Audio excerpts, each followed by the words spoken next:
தொடர்ந்து பல விதமான சாதனைகளை இங்கே நாம் செய்திருக்கின்றோம்.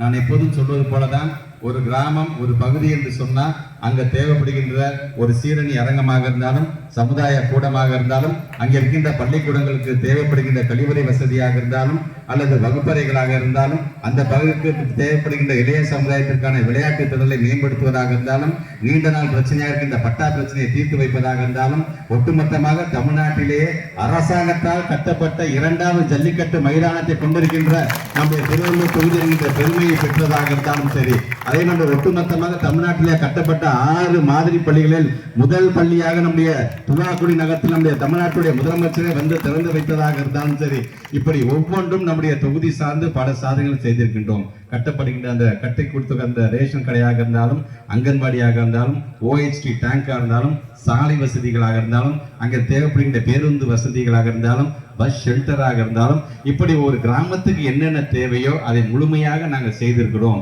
முழுமை என்று சொல்லும் போது வச்ச கோரிக்கை 10ல் அட்லீஸ்ட் ஒரு 7 நாச்சு நாங்கள் செஞ்சு முடிச்சிட்டோம். இப்போ எப்படி செய்யணும், எப்பப்ப செய்யணும் என்பதை நாங்கள் முழுமையாக அறிந்தவர்களாக இருக்கிற காரணத்தினால் இந்த 30 நாள் அப்படிங்கிறது நமக்கான ஒரு சின்ன ஒரு பிரேக் தான். அந்த பிரேக் முடிஞ்சதுக்கு அப்புறமேட்டு மீண்டும் மே 4ஆம் தேதி வாக்குகள் எண்ணி முடிந்தவுடன் மாலை பேப்பர்ல திராவிட மாடல் 2.0 தொடர்கிறது என்கின்ற அந்த மிகப்பெரிய ஒரு செய்தியை உங்கள் ஒவ்வொருவருடைய உழைப்பின் மூலம் நீங்கள் பெற்றுத்தர வேண்டும். 3வது முறையாக களம் காணுகிறேன் என்று சொன்னாலும், முதல் முறை 2016ஆம் ஆண்டு நான் எப்படி ஒரு புது வேட்பாளர் நின்றேனோ அதே மனநிலையோடு தான் இன்றைக்கு உங்கள் மீண்டும் நான் இந்த வாக்கு கேட்கின்ற பணியில் முழுமையாக ஈடுபடுத்தி கொண்டிருக்கின்றேன்.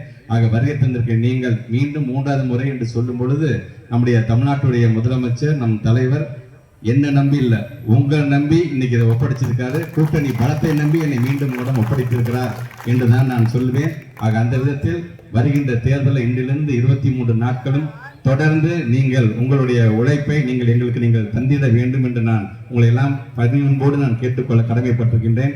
தொடர்ந்து உழைப்போம், உழைப்பது நாமாக இருப்போம், உதிப்பது உதயசூரனாக இருக்கட்டும் என்று சொல்லி வருகை தந்திருக்கின்ற உங்கள் அனைவருக்கும் மீண்டும் ஒருமுறை என்னுடைய அன்பு நன்றியை உங்களுடைய பொறுப்பாளர்கள் சமர்ப்பிக்க நான் கடமைப்பட்டிருக்கின்றேன். தொடர்ந்து வருகின்ற ஏப்ரல் 23 என்பது நம்முடைய தேர்தல் தேதி. மறக்காமல் அனைவரும் உதயசூரனுக்கு எனக்காக நீங்கள் வாக்களிக்க வேண்டும் என்று உங்களை எல்லாம் அன்போடு கேட்டு இந்த அளவில் உரையை நான் நிறைவு செய்கிறேன். நன்றி, வணக்கம்.